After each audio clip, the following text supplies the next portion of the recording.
This story was submitted by RedBrain. When I was a kid, my father liked to take my little sister and I camping in our backyard.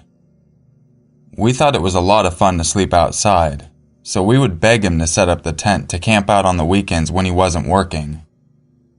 It was a small tent made for 2 or 3 people, and it had a screen window with a flap that zipped open on the front door. My dad would sleep on one side, and my sister and I would sleep on the other side.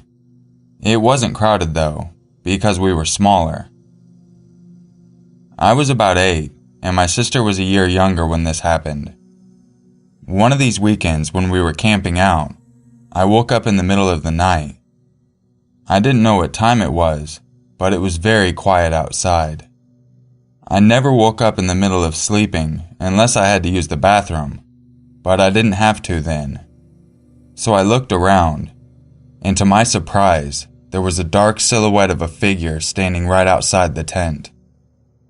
I could see them clearly through the screen window, which we left unzipped because it was stuffy outside that summer night. I stared at the figure for a long time. I thought maybe I was dreaming, but then the figure shifted around a bit. I hadn't moved yet, but at this point I felt terrified. So as quietly as I could, I rolled over and grabbed my sister by the shoulder and squeezed it tightly. I hissed at her to wake up and look outside the tent, and asked her if she saw the figure while pointing at it but trying my best to remain silent and unseen. She groggily replied yes, and then rolled back over and passed out. To this day, she has no memory of the incident. I adjusted myself and continued to peer outside the tent at the figure who was still there, while I was considering waking up my father who was sleeping next to me.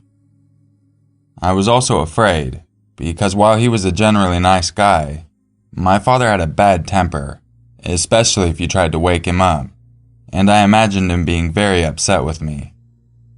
I know this was stupid now, but the fear of my father at that age was more tangible than the fear of the figure outside of the tent. I stared at the figure a bit longer. They hadn't moved for a while, and I was still terrified. So I pulled the cover of my sleeping bag over my head, and after what seemed like a long while of not hearing any noises outside the tent, I finally fell back asleep. I woke up the next morning, and everything was normal like it usually was. I have no idea who that person was. I don't believe it to be a waking dream, because I've never had any dreams like that. All of my dreams were fun and interesting at that age. I still look back on the incident and wonder who it was and why they were in our backyard and why were they staring inside our tent. I asked my parents about it years later, and they also had no idea who it could have been. I'm glad that the person never had to hurt us though, and I'm glad I never saw anything like that again while we were camping out in our backyard.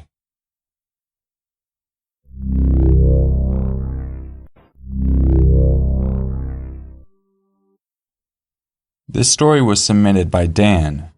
I'll have his YouTube channel linked in the description. So, we all remember as children that feeling that came around at Halloween. You plan on getting as many sweets as humanly possible, whilst leaving space for as much money as we can cram into our sacks or pockets. Yeah, Halloween is great. So much so, that even after this happened, I still continued to love it, albeit in a more restrained manner. 2004 would mark the first Halloween where I went without an older sibling, and, instead, got to take my younger brother. I was thrilled to say the least. Sure, looking back, it makes me realize that my parents probably weren't as responsible as they probably could have been, but 10-year-old me didn't care. He thought it was the coolest. Before I continue, I'd like to give you a little insight. I lived in one of the poorest areas of England, with ridiculous levels of violent crime and drug abuse. That didn't stop me from feeling like Superman at the time.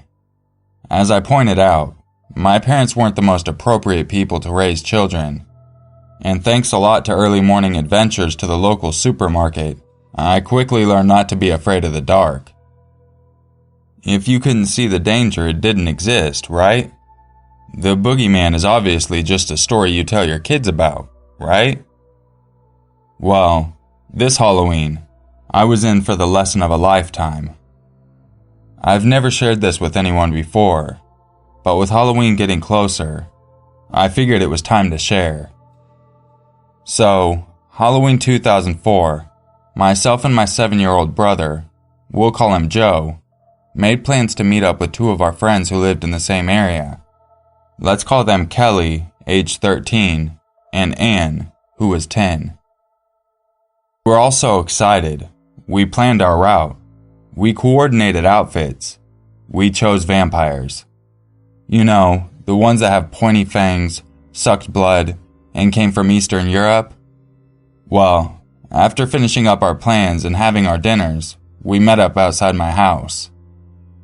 Fueled by our excitement for the potential bounty we'd collect, we eagerly set down my street, knocking from door to door, slowly filling up our sacks with chocolate and hard-boiled sweets.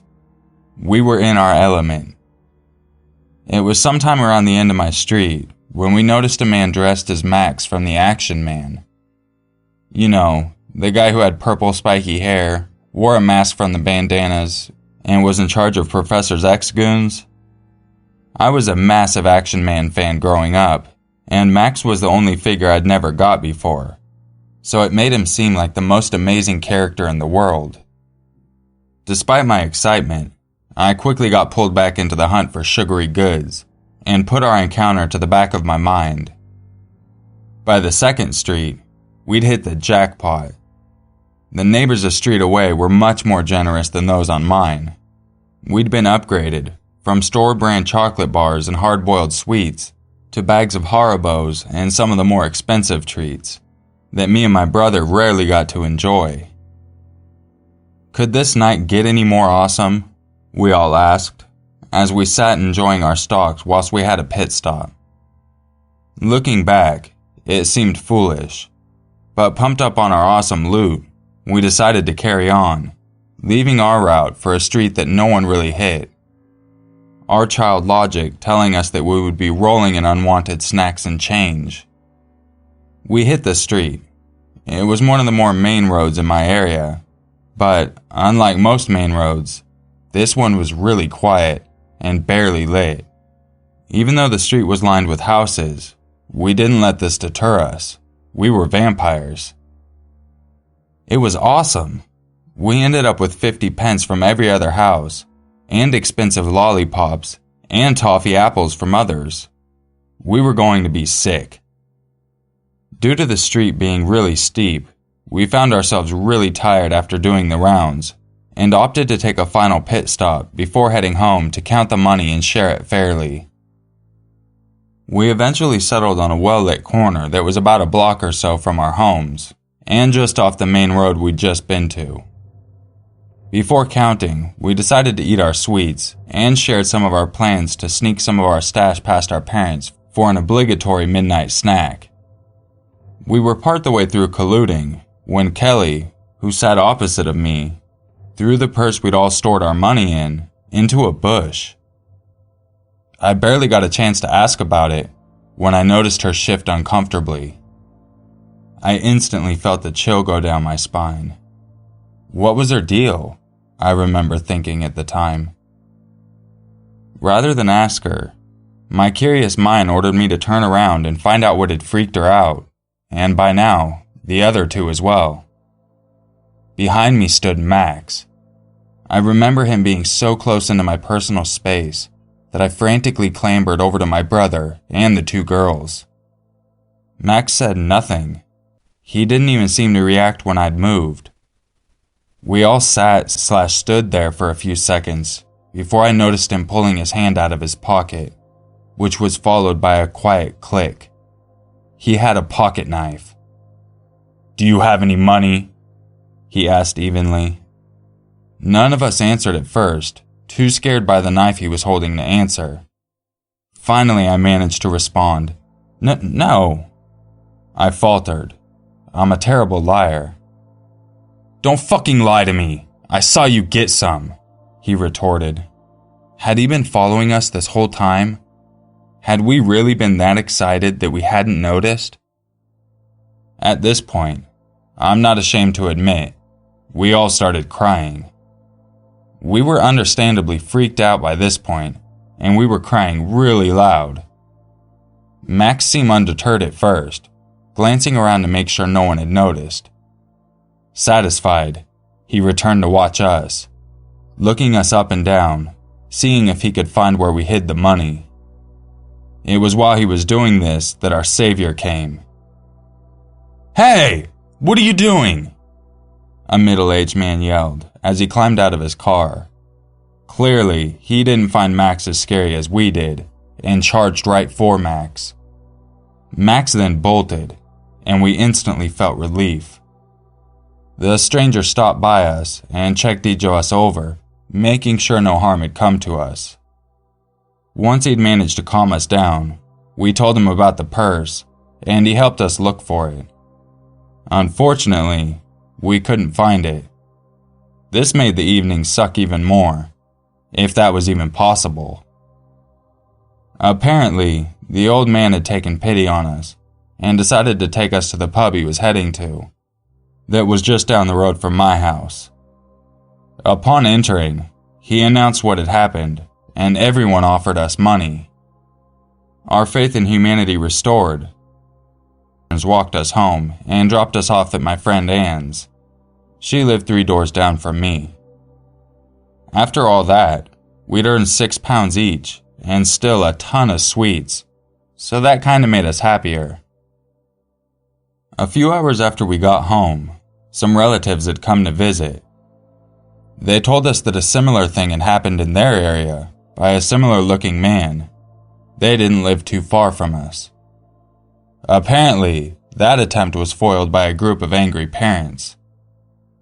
He was never caught, and my parents didn't trust the police, so it was never reported.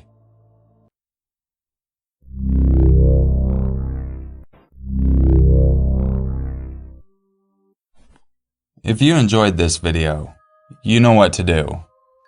So I'd like to give a special thank you to everyone submitting their stories. I really appreciate it. It's really been helping this channel going due to all the copyright restrictions.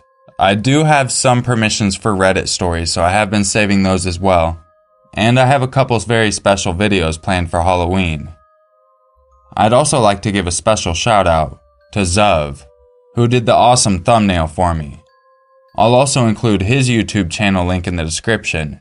Make sure you head over and show him some love. I hope everyone's having an awesome weekend, and I'll see you guys tomorrow for another video. And just remember, it's always scarier if it's true.